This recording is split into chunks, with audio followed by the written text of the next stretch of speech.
Et bonjour à tous, on se retrouve en ce 12 décembre 2024 pour le calendrier de l'Avent OSINT et aujourd'hui un nouveau challenge proposé par OSINT Forfait.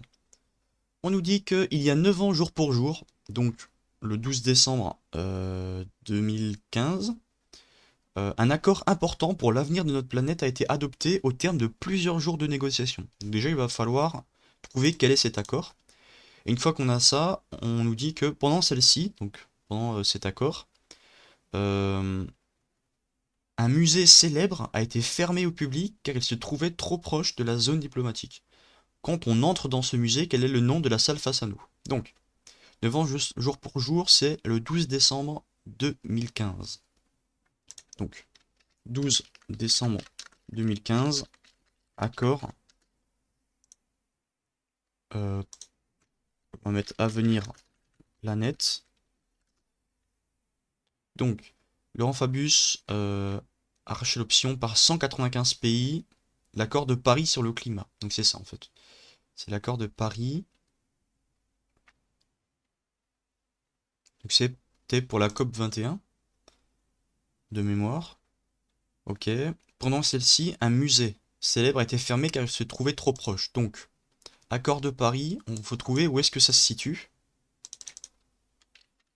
Accord de Paris 2015.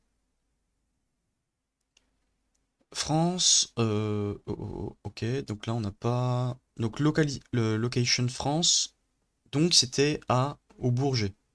Le Bourget France. Si on regarde, si on cherche le musée Bourget, parce que là, on nous dit que, adopté en termes de plusieurs, au terme pardon, de plusieurs jours de négociations, pendant celle-ci, un musée célèbre a été fermé car il se trouvait trop proche. Donc on sait que c'est au Bourget, et si on regarde le musée proche du Bourget, on voit que c'est le musée de l'air et de l'espace. Ok. Et si on cherche, mais nous, ce qu'on veut, c'est, quand on entre dans ce musée, quel est le nom de la salle face à nous? Donc peut-être qu'on peut trouver le plan. C'est un fichier PDF, et quand on l'ouvre, là on a le plan, on voit que l'entrée c'est ici, c'est en haut. Donc dès qu'on rentre, on nous dit, quand on rentre dans ce musée, quel est le nom de la salle face à nous? Paf, la salle des 8 colonnes. Ici, salle aux 1000 feux, le format de réponse correspond. Donc on peut valider. Donc on nous dit ensuite que l'accord de Paris adopté, voilà 9 ans, ne fut pas signé à Paris, mais dans une autre ville.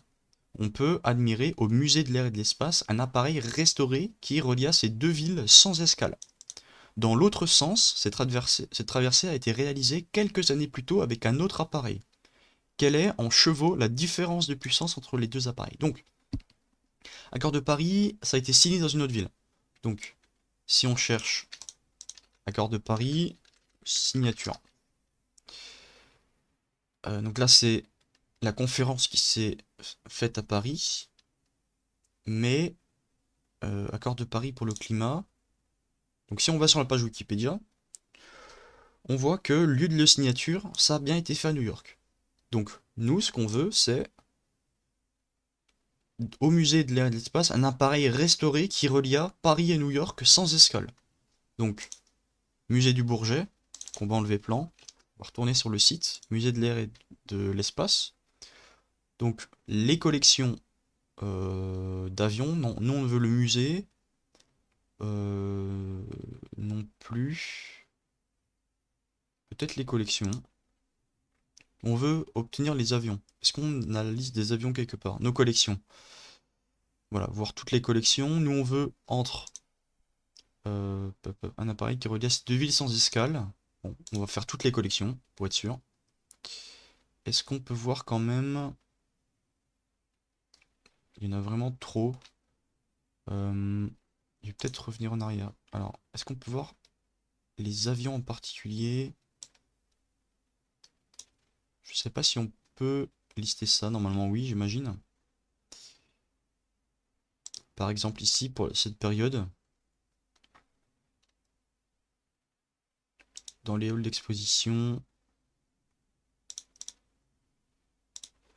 Non. Ok. Bon, en tout cas, on peut regarder sur Google, sinon, un appareil qui relia ces deux villes sans escale. Donc si on fait premier voyage New York, Paris, avion sans escale.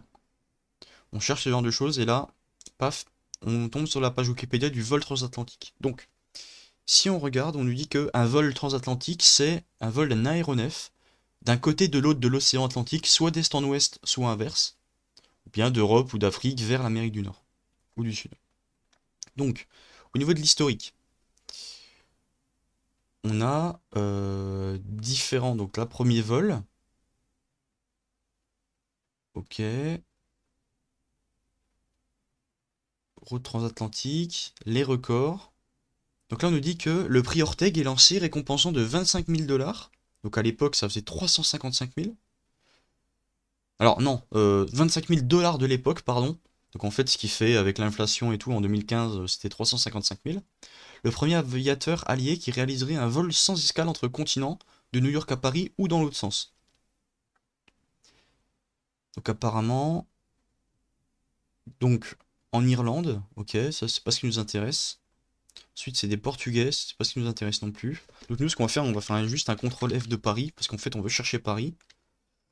Donc, c'est Charles Nungesser qui tente de traverser l'Atlantique entre Paris et New York dans un biplan l'évasseur nommé l'Oiseau Blanc.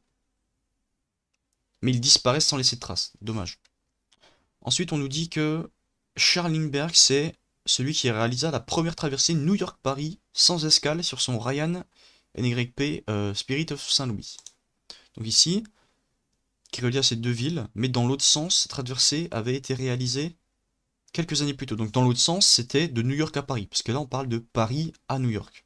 Donc, de New York à Paris, c'est Spirit of Saint-Louis, et il nous dit que ça c'était quelques années plus tôt, donc en 27. Donc nous, ce qu'on cherchera après, euh, l'autre traversée de Paris à New York, normalement c'est après 1927. On rappelle qu'on cherche en chevaux la différence entre les deux appareils. Donc le premier appareil, c'est le Spirit of Saint-Louis, on voit qu'il fait 223 chevaux.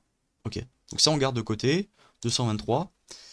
Et nous on cherche un autre, quelque chose d'autre. Donc là, là c'était le 20 mai, on nous dit effectue la première traversée dans le sens est-ouest.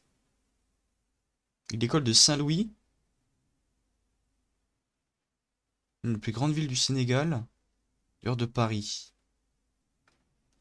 Euh, alors c'est peut-être... L'accord de Paris ne fut pas signé à Paris. Ces deux villes, un appareil qui relie ces deux villes sans escale, quelques années plus tôt avec un autre appareil. Alors ça peut être ça. Ça peut être celui-ci. 1930, Paris sans escale. Ok, c'est ça, de Paris à New York. Donc là, c'est ce qu'on cherche. À bord de l'avion Breguet. Breguet XX. Enfin, n'importe quoi. Oh pardon. Breguet 19. Je prononçais ça comme si c'était des lettres. Euh, donc on peut admirer au musée de l'air et de l'espace. C'était en 1930. Donc on va retourner sur notre musée de l'air et de l'espace. On va modifier le filtre. On va passer en 1930. Et on va chercher notre Breguet 19. Si on le trouve dans la liste. Normalement il y est. Chaudron. Il n'est pas ici. Planeur. Non plus. Notre Breguet 19, il est ici. Donc si on va dessus, normalement, on va pouvoir voir que il a... il fait 650 chevaux de puissance. Donc après, on a juste à faire un petit calcul. On va faire un petit 650 moins 223. Normalement c'est ça, un 223. Et on trouve 427. Donc la différence de puissance entre ces deux appareils est de 427. Et on valide notre challenge du jour. Voilà, donc j'espère que vous aurez appris des choses. Et on se retrouve demain pour le 13 décembre. Allez, bye bye.